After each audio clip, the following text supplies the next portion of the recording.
fiscally responsible, financial geniuses, monetary magicians. These are things people say about drivers who switch their car insurance to Progressive and save hundreds. Because Progressive offers discounts for paying in full, owning a home, and more. Plus, you can count on their great customer service to help when you need it, so your dollar goes a long way.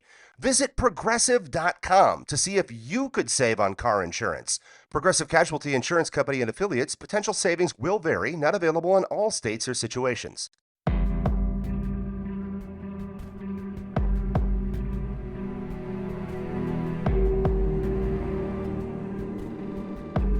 In December of 2019, Monique Baugh went to show a house to a potential buyer, but didn't come back.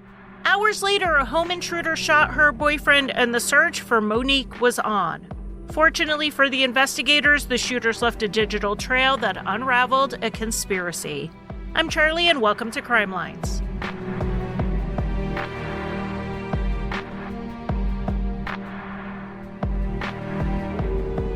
Hello and welcome to Crimelines. This week's case was recommended by Abigail, and it recently legally resolved, so it is the right time to cover it. I don't usually cover cases pending trial, or in this case, retrial, but this one has been on my list for a while. It is a bit complicated, with multiple people and a timeline built through cell phone records and video evidence, but I'm going to lay it all out as clearly as I'm capable of doing. Let's start with Monique Baugh, who was born in Minneapolis in October of 1991. She was very close to her family, especially her cousins, because she grew up without any sisters, so they filled that role. In her 20s, Monique was in a relationship with a man named John Mitchell Momo, who was and is a Minneapolis-based rapper. So people from that area may recognize his last name, Momo, because that is the name he raps under. Monique and John had their first daughter in 2016, and then in 2018, they had their second. Around the time of their second child's birth, Monique made a pretty big change in her life. She was in her late 20s, and she decided it was time for a career, not just a job. So she became a real estate agent in 2019. She was young and full of energy, and her dedication to growing her career was noted from the start. But around that same time, on the personal side of things, it wasn't going so great. Monique and John's relationship hit a rocky point, and they separated. When Monique moved with her girls back into her mom's house, her mom said Monique did not want to talk about the specifics of what led to their separation. So we don't know exactly what happened, but I'm just going to say with my life experience that it is hard on a relationship to have two ambitious people with growing careers and two very small children at home. Whether it was one final thing that led to their breakup or if it was a bunch of little things, we do know that they were mostly amicable, at least after some time had passed. And being that they were still in contact, it started to look in December of 2019 like they might be getting back together. John took Monique out on dates, and her mother, Wanda, even said she noticed that Monique was being pulled back in. Wanda was not a huge fan of John's lifestyle overall, but her concerns turned more serious in December when he posted a video on social media of him flashing a lot of cash. He filmed that in Wanda's house, and she knew it was not a safe thing to do. You don't want people to think or know that you have valuables like cash, guns, jewelry, or luxury goods in your house.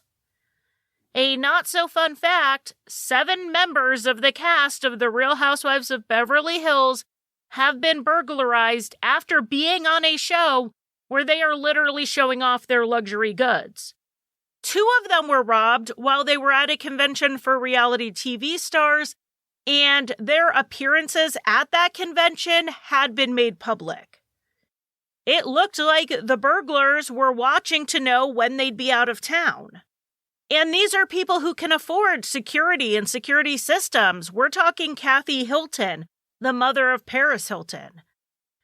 So Wanda was understandably worried that someone might think a fast way to get cash would be to show up at her home, where Monique and John's 2 little girls usually were. The only time they weren't there was when Monique worked and if a different grandparent was watching them for her. It was definitely a juggling act being a single working mom, so it was nice that Monique had family and friends willing to help with childcare. And of course, she would have John do it when he was available, and he tended to be with the girls at Wanda's house. And that was the plan on December 31st, 2019, when Monique had a house showing and her mom was at work. She arranged for John to come out to her mom's house in North Minneapolis while she went out to this house showing in Maple Grove, which was about a 30-minute drive. John got there around 2:15, and Monique headed out to the Maple Grove house pretty quickly. It was an unoccupied house, but realtors like to get out to the properties ahead of the clients so they can unlock the door, turn on the lights, maybe do a little walkthrough themselves to make sure it's clean and no one else is there. As she sometimes did, Monique chatted on the phone with her cousin while she drove out to the house, and she told her cousin she was worried she was wasting her time. She was supposed to show the same house to the same couple the day before, but they never showed up. What had happened was on December 29th, Monique got a call from a woman named Lisa asking to see the Maple Grove house on the morning of the 30th. Monique mentioned to John that she thought it was weird that Lisa called her personal number and didn't set up the viewing through the agency she worked for like usual. But she went ahead and made plans over text to meet Lisa and Lisa's boyfriend at the house at 11 a.m. on the 30th. When Monique got out to the home, there was another agent there who was showing it to someone else. They chatted while Monique waited on her clients, but at around 11:20, Lisa called Monique to tell her she was running late. Lisa also called and asked her if the stove was gas or electric, and then she eventually just asked if they could reschedule the showing for the next day. So when Monique got out to the house for the rescheduled appointment on December 31st, and Lisa didn't show up at 3, Monique was a little annoyed. She told her cousin on the phone she was not going to wait as long as she did the day before. She was giving them about 10 minutes or so, and then she would just head back home. But right as Monique was about to leave, she told her cousin that the client pulled up and said she'd call her back later. Monique didn't call back. When her cousin called later to chat with Monique as she drove to work, Monique didn't answer. But the cousin did get a quick text back that said, "Can I call you back?" And her cousin sent a response, but didn't hear from Monique again. Meanwhile, John was at home with the girls and wondering where Monique was. The showing was taking longer than expected, and it was very unlike Monique not to be punctual. But John hung out with the girls and he played with them before he put them down for a late nap. It was New Year's Eve, and Monique was planning to bring them to a family party with all of the cousins. So I'm sure they were hoping the girls, who were just 3 and 1 at the time, could get some sleep. Just before 5:40 p.m., while the girls were sleeping, John said he heard someone at the front door. The door was locked and they were using a key to let themselves in, so he assumed, as you would, that this was Monique. But instead, a man came in wearing all black and a black ski mask, the type that had one big hole for the eyes. Before John could even react, the man opened fire. John started to retreat up the stairs, yelling that he was dead already and that his babies were in the house. From where the man fired to where he hit John, he basically had to shoot over the couch where one of the girls was sleeping. Thankfully, both girls were physically unharmed. John wasn't so fortunate. He was hit 3 times in the groin, the shoulder, and just an inch below his heart. He was able to stay conscious and make it to a phone where he called 911. John was transported to the hospital while the police processed the scene. Monique's mother, Wanda, was at work at the time, and as she was getting ready to leave, she saw a text from a neighbor saying that she needed to call ASAP. When Wanda called, the neighbor said that a man at her house had been shot, and Wanda assumed it was probably John. The girls were okay, but the neighbor did not have any information on Monique. Wanda raced home, and the police brought her up to speed on what they knew. She asked where Monique was, and they said they didn't know. John was the only adult in the home when they got there, and when Wanda asked Monique's older daughter where her mommy was, all she said was that she was at work. Of course, Wanda called and texted Monique, but she didn't get an answer. While Wanda was in her house talking to the police, she saw something on the floor. It was a house key. It was distinct in that it had a special design on it, and Wanda knew it was Monique's key. She had it specially made for her when she moved in, and there was really no explanation for the key being at the house, but not Monique. Wanda knew something was wrong, and she kept telling the police that, even though they were more focused on the shooting than the whereabouts of her daughter. But then, an officer at the scene started asking more questions about Monique, like if she had any tattoos. And Wanda told the show Me Hereafter that she thought, finally, they were looking for Monique. But the truth was they were asking about identifying features because they had actually found her, and they were trying to confirm her identity. It was 6:38 p.m., about an hour after John called 911, when the police got a shot spotter report that shots were fired near an alley about 10 minutes from Wanda's house. ShotSpotter is a gunshot detection system that uses sensors to detect gunshots and then triangulate the location to dispatch police quickly. They use it here in Kansas City in high crime areas, and the research seems to show that it does improve police response times over 911 calls, but it hasn't really made much of a difference in violent crime rates or even in clearance rates for solving those crimes. I know what it is because it is an expensive service and it gets debated here in Kansas City pretty much every time it's up for renewal. Minneapolis also uses the service, and it detected gunfire near this alley. When officers arrived at the scene, they found Monique Baugh shot in the chest and face, and her hands were bound with a strong adhesive tape known by the brand name Gorilla Tape. She was transported to the hospital, where she was declared dead at the age of 28. There were .45 caliber shell casings in the alley, which were the same caliber found at Monique's house where John was shot. They also found, in the alley, the bottom half of a realtor key lockbox. You know that box that they keep on the door so that the agents can get a key to let themselves in and out? The slide out part of that was in the alley.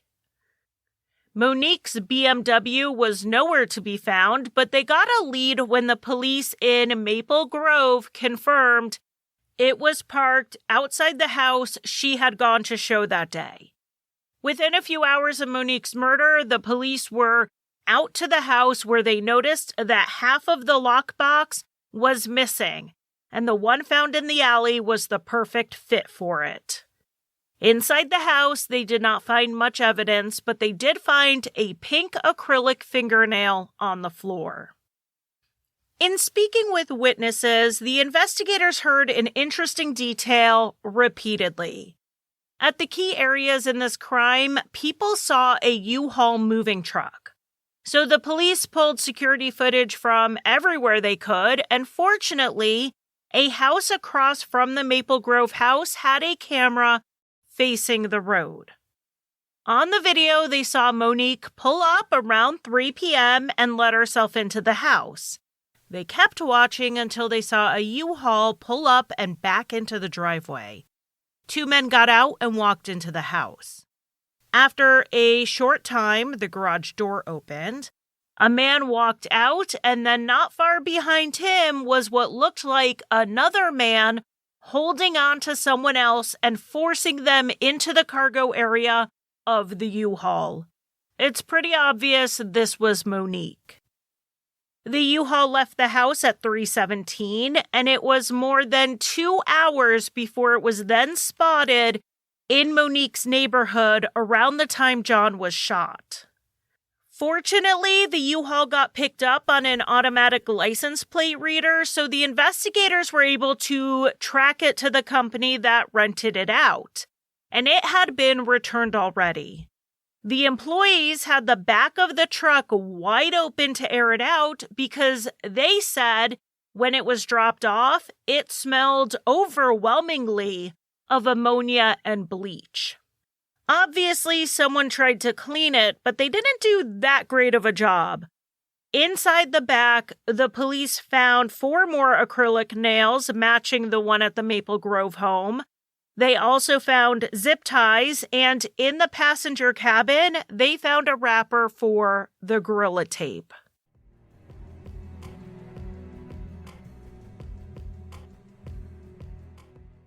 Years ago, I was told about a very interesting podcast statistic. Regular podcast listeners, on average, followed and listened to 5 to 6 podcasts. But when I talk to people who listen to true crime, everyone listens to more than that. So I know you are devouring true crime podcasts. I know you are binging the books that I recommend. But we have to remember that every investigation starts somewhere, and for historical cases, that place is often in the newspaper. With newspapers.com, you get to go right to that original reporting. You're getting the frontline coverage when the story first broke, and you can follow it all the way through to its resolution. Whether we're talking about Prohibition-era heists or unsolved murders, you can dive into the pages that captured both the infamous and the forgotten crimes across the country at newspapers.com. I love their search feature where you can search by name, date, and or town and uncover everything from those sensational headlines to really the local human interest pieces interviewing people impacted by crime. And you really get to see what gripped communities, even if it was a brief moment before it faded into obscurity. It's interesting to see how a case was covered in real time and compare it to how it is remembered today. If you're serious about true crime, you need access to the ultimate archive. Start your investigation today at newspapers.com/truecrime. Use promo code Crimelines at checkout for 20% off your subscription.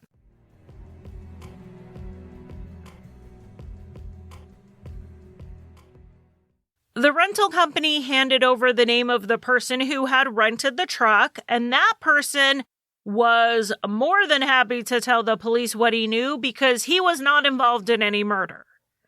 This person and his fiancée were drug users, and their dealer asked them to rent a U-Haul for him, and he would pay them to do this with drugs. On December 30th, the day before the murder, they went and got the truck.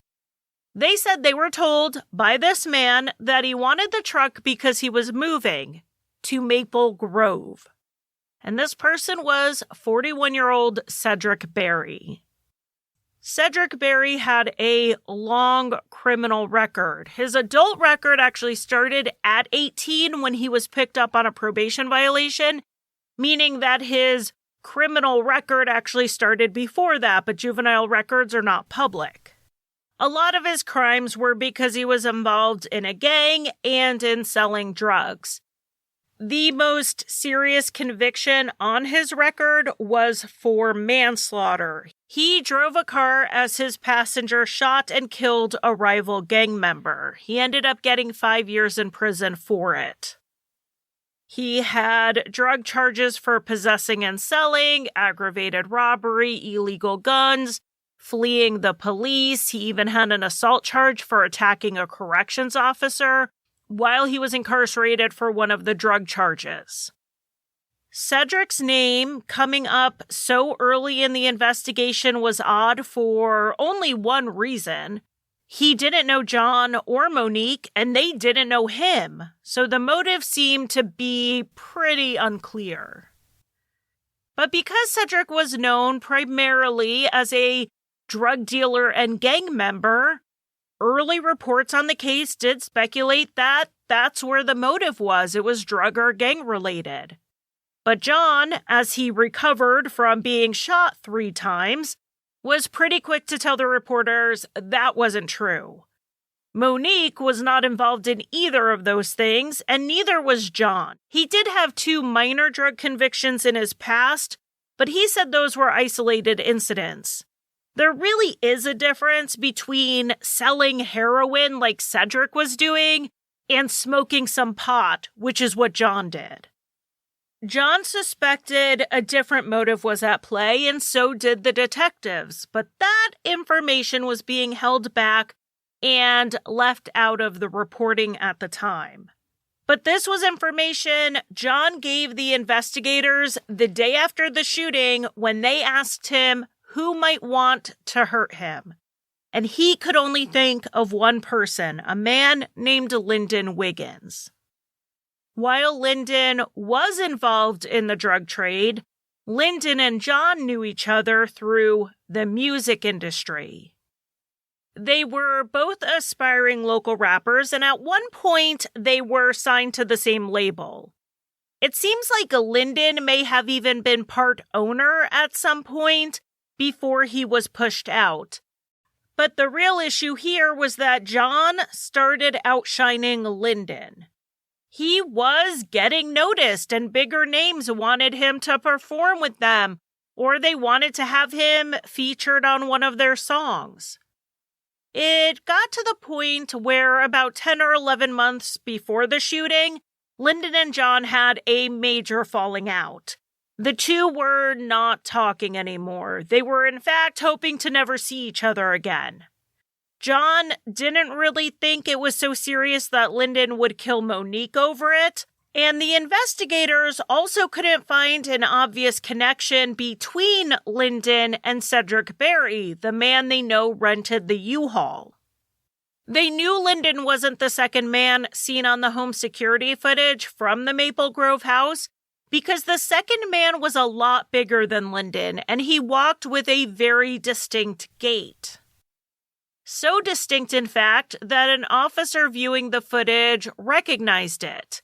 He said he thought the man looked like Barry Davis, another person involved in the local drug and gang scene who happened to be Cedric's brother-in-law.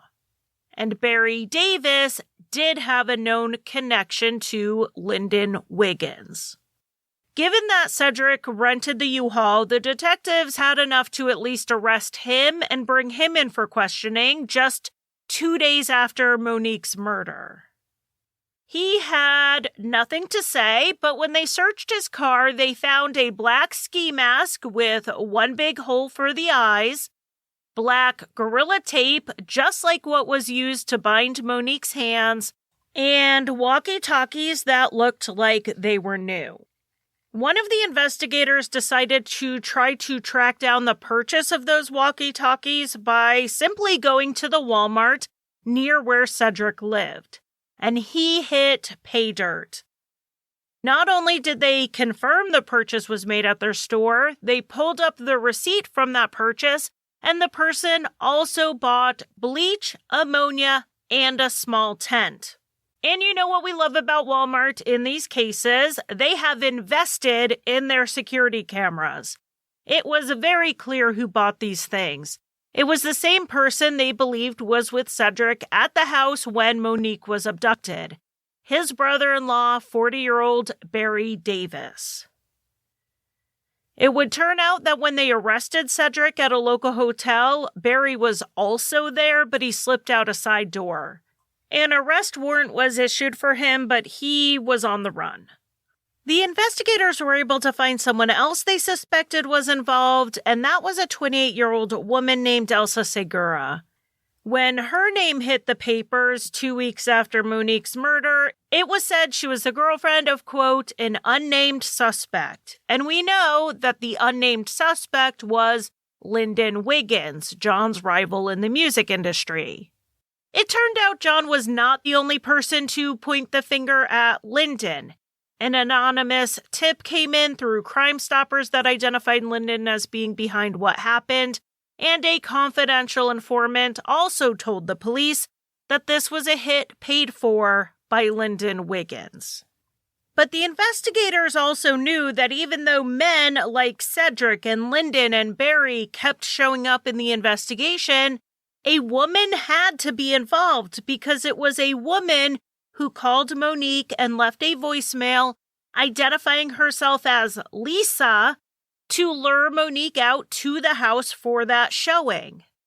The reason they believed Lisa was really Elsa wasn't just because she was Lyndon's girlfriend. It's that people recognized her voice.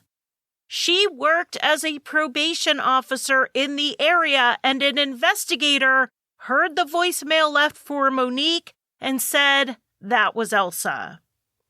So Elsa was arrested and questioned, and after they played the audio from the voicemail of her pretending to be Lisa, she did admit it was her, but she wouldn't say anything else.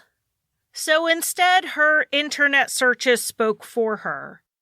In the 2 weeks after Monique's murder, before her arrest, Elsa read multiple articles about the case online. She saved photos of Monique to her phone, and she searched the county jail roster multiple times. She also looked up the times for confession at the local Catholic church, looked up immunity, as in legal immunity for a crime, and she also looked up incinerator. It's not known why she looked that up, but some evidence was never recovered, like the setup phone, so maybe it was for disposing of evidence. But like I said, it's not clear. The scope of Elsa's involvement, along with everyone else, would mostly be confirmed through cell phone records. So let's go ahead and get into that. We are going to lay everything out based on cell phone records with some security camera confirmation sprinkled in. And they were primarily tracking 5 cell phones: Cedric Barry, Barry Davis, Lyndon Wiggins, Elsa Sigura, and the phone that Lisa used. Just for a little behind the scenes, when I write out timelines like these, my first draft includes everything. If a witness said someone sneezed at 2:47 p.m., then that is in my first run-through. After I see the whole picture, I then go over it and I start trimming out the things that aren't that important, or they're redundant to making the point of who was where. And I also try not to make it dry. Sometimes I succeed. But the main goal is to give you the information that the jury got when trying to determine the guilt or innocence of the people we're discussing. So to do that, we need to start 2 days before the shootings on December 29th, when the cell phone Lisa used was purchased. This phone is referred to in legal documents as the setup phone, so that's what we'll call it. Using security footage, they can confirm that Cedric bought the setup phone, and then using cell phone locations, they could put Lyndon Wiggins and Barry Davis in the area of the store at the same time. On camera, they could see Cedric getting 2 phone calls while in the store, and they both corresponded to calls he got from Barry that pinged off the same tower. The setup phone, along with the cell phones of Cedric, Barry, and Lyndon, all traveled from the store to Elsa Sigura's neighborhood. And then all 4 phones stayed there for about 30 minutes when the setup phone left around 5 p.m. That corresponds with the time Monique got her first call from Lisa. The caller left a voicemail asking to see the house in Maple Grove, and Monique, according to her phone records, called back about 5 minutes later and left a message asking the caller to text her to set up a time for the showing. Then, over text, the setup phone and Monique planned to meet at the Maple Grove house at 11 a.m. the next day, December 30th. Hours later, at 9:30 on the night of the 29th, Lyndon, Barry, and Cedric's phones were all together in the vicinity of the Walmart where the security footage showed Barry buying the bleach, the ammonia, the walkie-talkies, and the tent.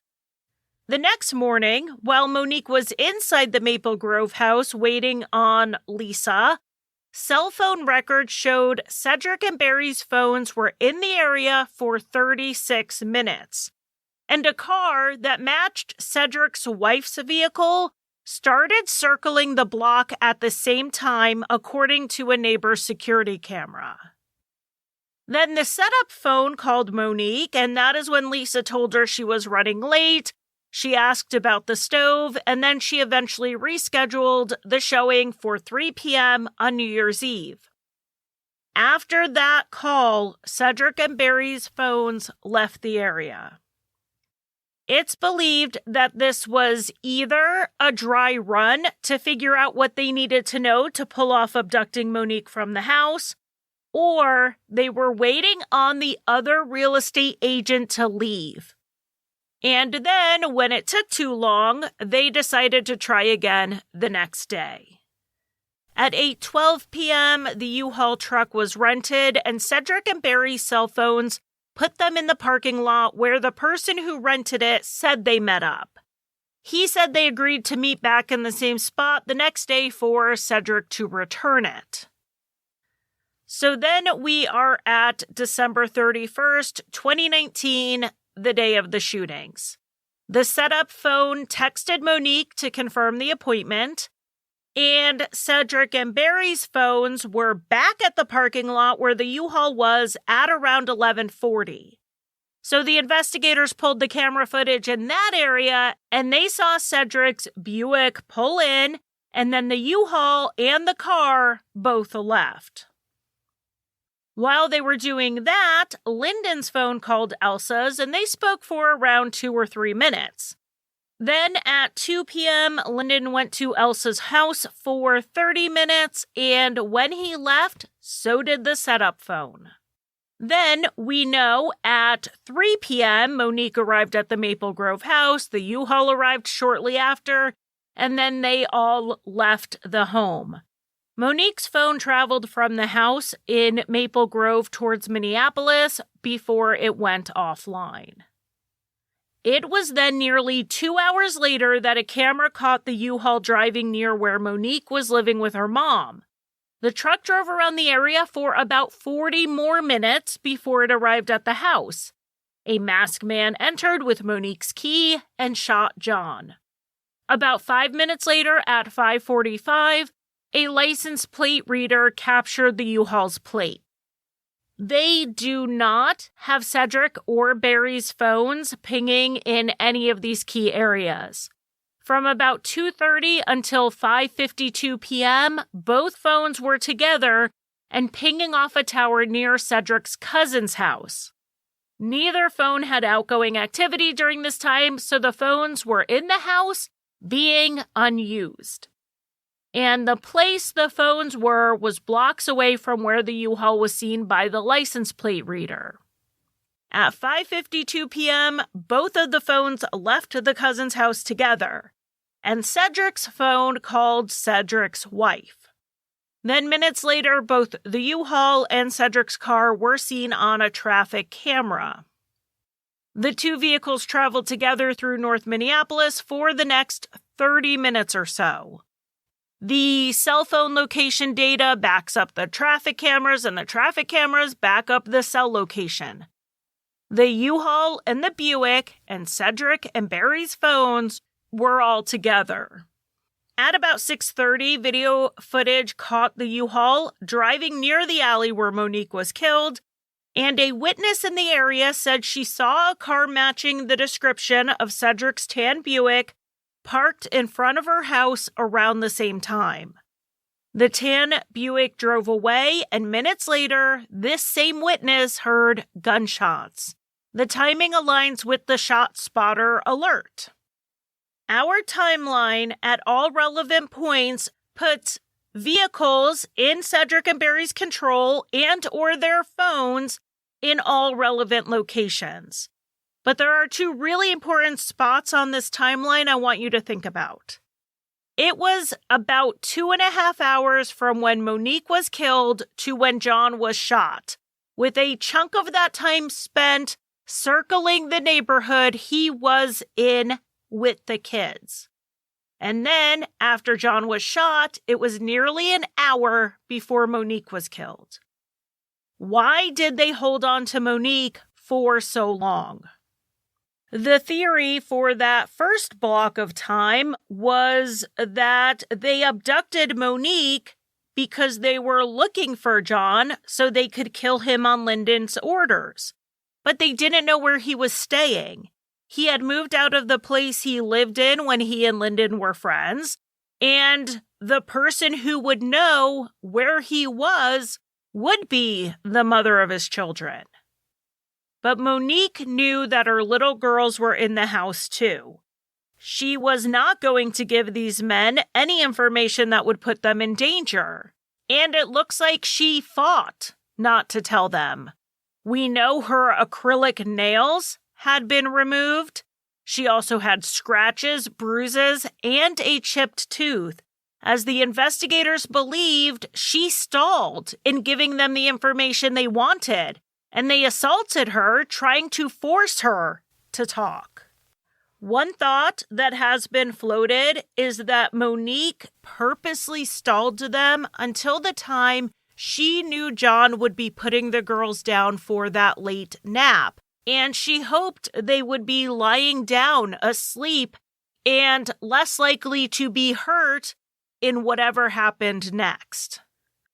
And as for the gap after shooting John, and for all they knew, killing him, Cedric and Barry had Monique, and maybe they planned to let her go, but she saw or overheard something that could identify them. Or maybe the plan was always to kill Monique as well, but they had a hard time bringing themselves to do it, or maybe one of them didn't want to do it. Whatever the reason, they hesitated for nearly an hour before they brought her to that alley.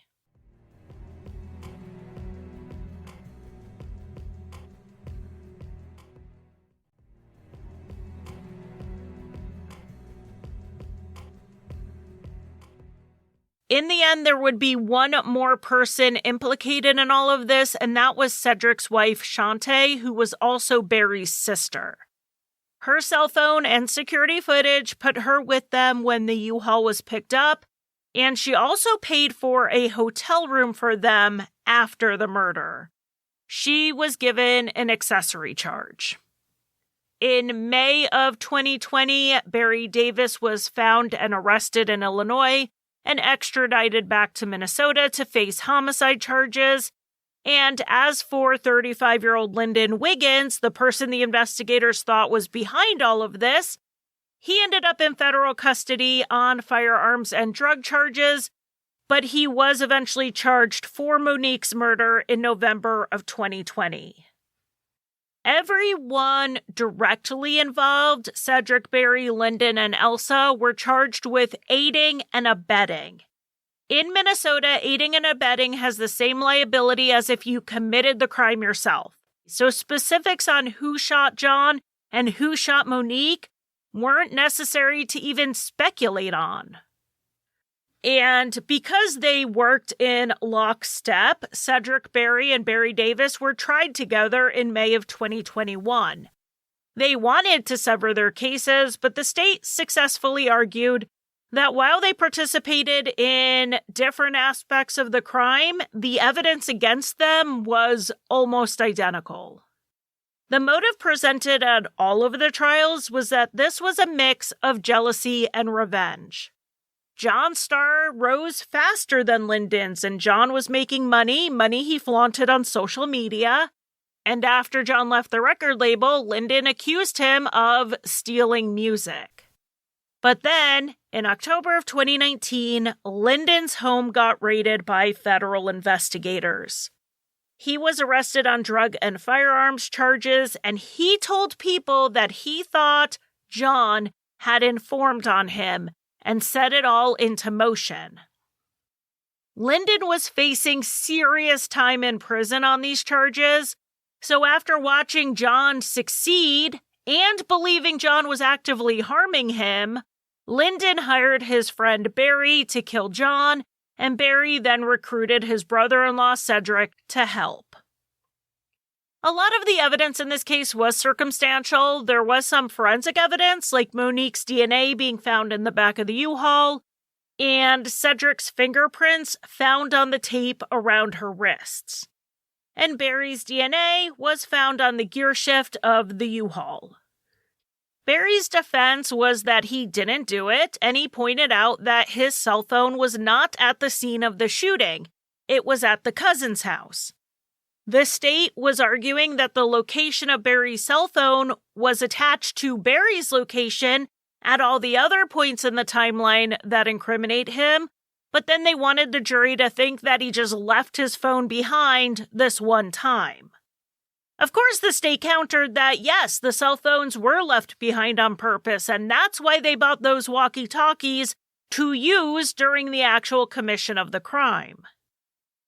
The defense also argued against the DNA in the truck, saying that all it meant was that Barry either touched something in the truck or touched someone who then transferred his DNA into the truck.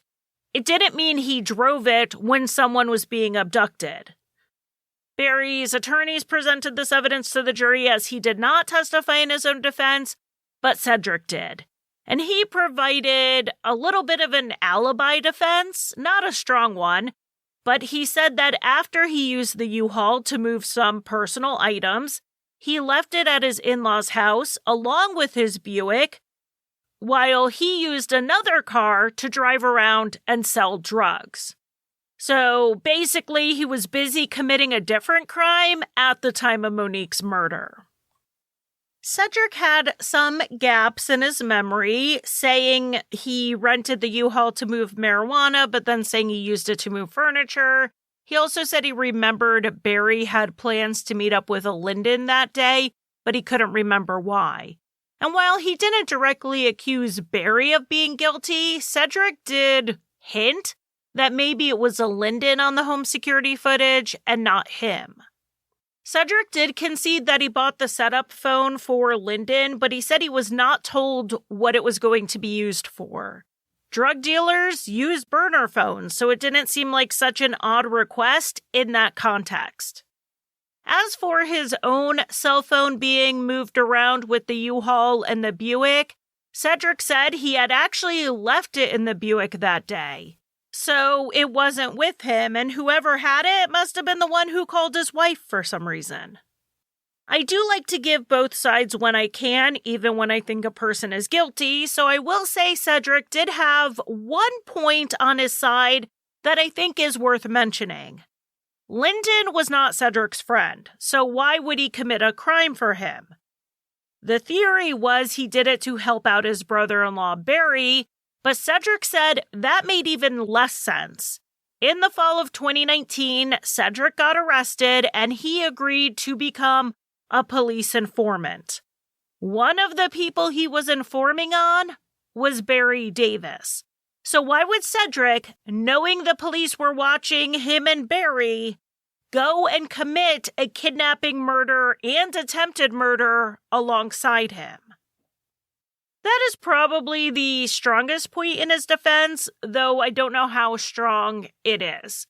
The jury took the case, and in June of 2021, they convicted both men for multiple aiding and abetting crimes, including premeditated murder, attempted murder, and kidnapping.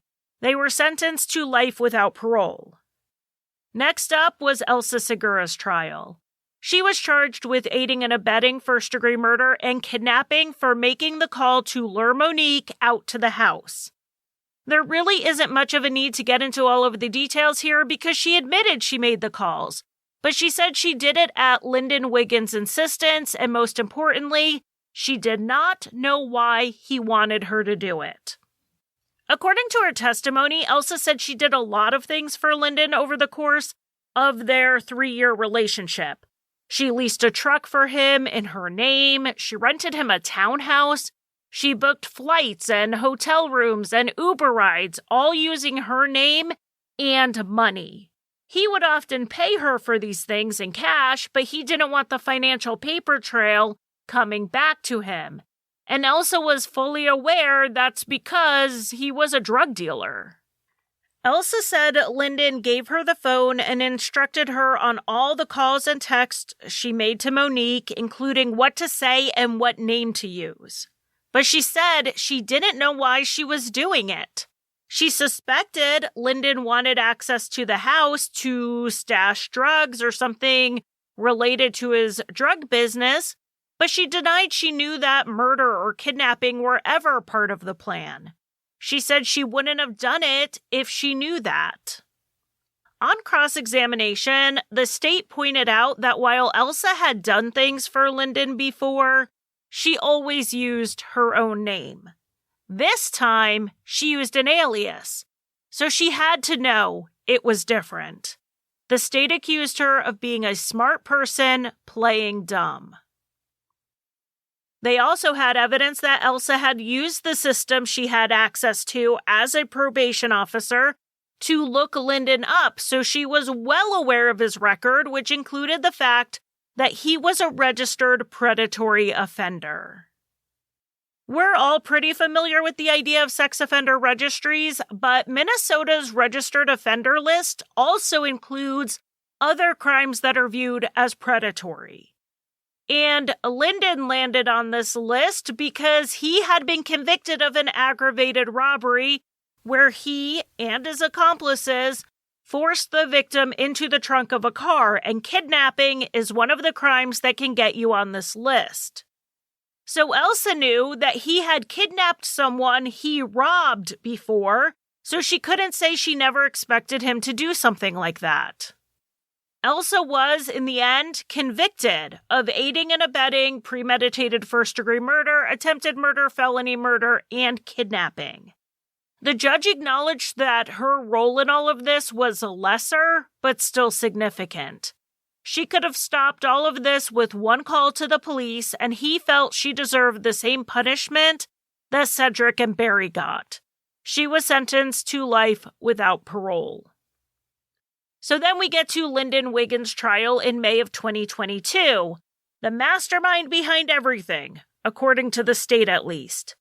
By this point, he had already pleaded guilty on the federal charges, so he was serving a 15-year sentence for trafficking tens of thousands of fentanyl-laced pills. Lyndon's defense in this case was that he didn't do it, and the state's cell phone evidence only showed that he occasionally hung out with the people involved, not that he was actually involved himself. The jury, however, convicted him, and he too was sentenced to life without parole. And then Cedric's wife essentially pleaded out to being an accomplice after the fact, and she was given a 90-day sentence and 2 years of probation. Then the appeals happened. Cedric and Barry had no luck, but Elsa and Lyndon were another story. Elsa's appeal was the first to be successful in early 2024. There were 2 issues she was successful on. The first was that the appellate court found that there was insufficient evidence to support the conviction. They wrote in their decision that the evidence supports that Elsa thought her involvement was in some sort of crime, but it was reasonable that she thought it was less serious than killing Monique and attempting to kill John. Even if Elsa did think violence was possible, given that she knew Lyndon hated John, she could have thought it was a planned assault, not a murder. In fact, it's possible killing Monique was never part of the plan. That may have been something Cedric and Barry decided later on, and the fact that it was nearly an hour between the shootings kind of supports that they were trying to decide what to do. They weren't saying that Elsa definitely didn't know that murder was the plan all along. They were only saying it was reasonable to find otherwise, and that is the standard, reasonable doubt. With that said, the court found that it was unreasonable to think that Elsa couldn't have foreseen someone being murdered as a possibility here. So while there wasn't evidence for aiding and abetting premeditated murder and attempted murder, the kidnapping and felony murder convictions would still be in place, if not for the other issue on the appeal. This one comes down to the jury instructions. The way it was phrased misstated the law as it regards accomplice liability.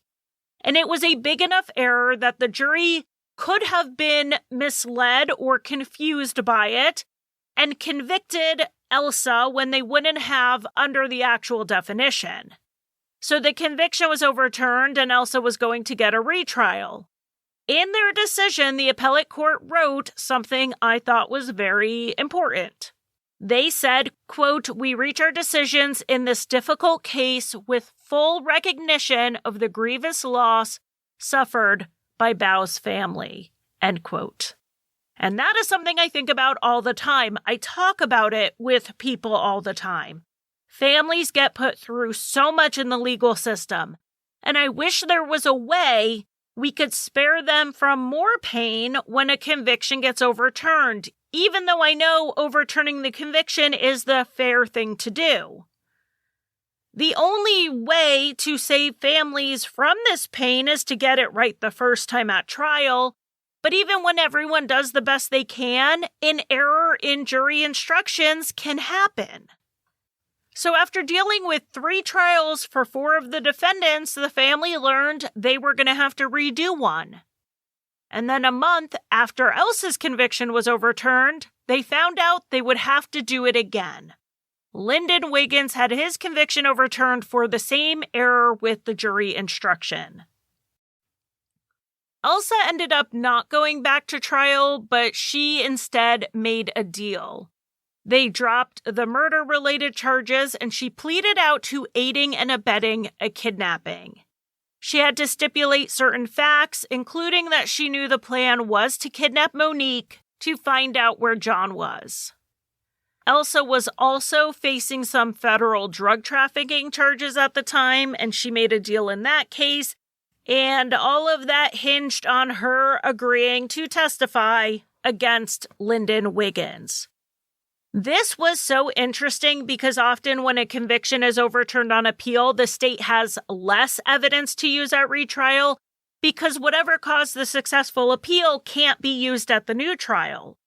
But in this case, the issue was with the jury instructions, not the evidence, and they ended up with more evidence against him now that Elsa was going to testify. And her testimony was basically what she said at her own trial. Lyndon put her up to making the phone calls. Another person convicted in these crimes testified, and that was Barry Davis. But he did not testify for the state. He testified for Lyndon. I'm not sure he was deemed credible because he changed his story on the stand. He, at one point, denied being involved, but then admitted he drove the U-Haul, and he also admitted he was there when Cedric shot Monique. The part of his testimony that was supposed to help was when he denied Lyndon hired him to do this. Lyndon also testified to say he was not involved. He said he didn't need Monique to get to John if he wanted to get to John, but he didn't. And the jury didn't believe him this time either. Lyndon was convicted of aiding and abetting a number of crimes, the worst of which was murder, and he was sentenced to life without parole. Because of her cooperation, Elsa was given a 20-year sentence, and with credit for time served, her anticipated release date, according to the Minnesota Department of Corrections, is December of 2033. This case brought up a few interesting topics, like how Minnesota's registry for predatory offenders includes more than just sex offenders. And the use of cell phone location data and security cameras is really such a hallmark of more modern cases, and we don't often see this come up in cases from even 20 years ago, which are the cases I tend to cover. We also see the decision to charge everyone with aiding and abetting, which gave everyone equal culpability regardless of the role they played. And that's one of the things that's so hard to stomach in cases like this, You see multiple people who know what's about to happen, and not one of them tried to stop it. But there's another issue that I didn't even touch on in this episode yet, but it is the reason this case was recommended to me. And that is that Monique Baugh was a real estate agent working alone. She was going into vacant houses to meet people she's only ever met over the phone, and we have to think about how safe is this practice. In November of 2024, I covered the case of Dorothy Miller, who's the grandmother of a listener of mine, and she was murdered by a man who she was showing a house to. Like with Monique, the first time Dorothy showed this man the house, she had someone with her. He couldn't pivot quite the way Barry and Cedric did here, so he went through the motions of looking at the house, and then he asked to see it again. This time he got Dorothy alone, and he murdered her. That case is unsolved. But the reason I bring it up is that case happened 50 years before Monique was murdered. This isn't a new issue. In a 2023 Realtor Safety Survey, 322,000 realtors expressed having feared for their safety while on the job. 56,000 reported being the victims of crime while showing houses, including rapes, robberies, and assaults. And 406,000 realtors have said they didn't have safety protocols in place to protect themselves. I'm sure the reason Lyndon had Elsa set up that meeting with Monique was because her guard would be down with a woman in the way it would not be with a man. And with a female client, she may not follow her usual safety protocols. So we need to recognize that no matter who the caller is, whether it's a woman or a married couple making an appointment to see a property, that doesn't necessarily make it a safe situation. In 2014, realtor Beverly Carter was kidnapped by a married couple who thought she was a rich broker who could net them a ransom. And they ended up killing her. To mitigate risks, agents could always work in pairs, but that isn't always economically feasible in a field that depends on sales commissions. So I looked up ideas for realtors for crime prevention, and some of the suggestions were so vague as to be useless. Things like be aware of your surroundings. One list even included, quote, take precautions, but then didn't bother to mention what those precautions should be. It made me feel disappointed that so many of the potential resources and articles out there showing up as top hits on Google were really just search engine optimized garbage. And they don't help anyone, but at least they got the ad revenue from me clicking on their website. I did eventually find some practical tips to pass on to my listeners who are in real estate or in a job that has them one-on-one with strangers. Some good ones are to meet clients in the office or a public location prior to going out to the house and vet them as much as you can reasonably do. Always make sure their name, phone number, email address, and anything else about them is written down somewhere that someone else can find. You may even be able to get a picture of them or a copy of their driver's license. And people who are on the up and up will not mind showing you their ID. Another piece of advice is to carry a personal defense item with you. I don't know what's legal where you live, so I'm not going to make recommendations. But they also have things like safety apps on your phone where you can just hit a button to send out an alert. So as you show the house, it is not unprofessional to hold your phone in your hand. It is a matter of safety. Another good tip is to make sure you know the exits of the house, and if you arrive before your clients, make sure those exits are unlocked, and you know how to get out of the yard if it is fenced. When showing the house, direct your client into a room and follow them rather than let them follow you and potentially cut off your escape. And also have a check-in schedule with someone else.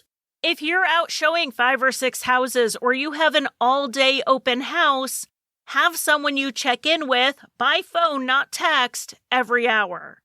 If they don't hear from you, they know to try to reach you, and if they can't, call for help. But if you do call them or you answer when they call you, make sure you have a prearranged distress phrase, something like, "Please reschedule the meeting with Susan this afternoon. I'm running late." They'll know there's no Susan, and they'll know that you need help. Life is not something where we can or should avoid all risks. Monique could have done all of the above and it not changed anything. The only people who could have definitely saved Monique's life were Cedric, Barry, and Lyndon. Also probably Elsa, and maybe even Cedric's wife. But by educating a little on safety protocols, we can hopefully mitigate some risks for other real estate agents. And if we allow the stories of Dorothy Miller and Monique Baugh to lead us to put in some extra safety protocols ourselves, their legacy will be something positive.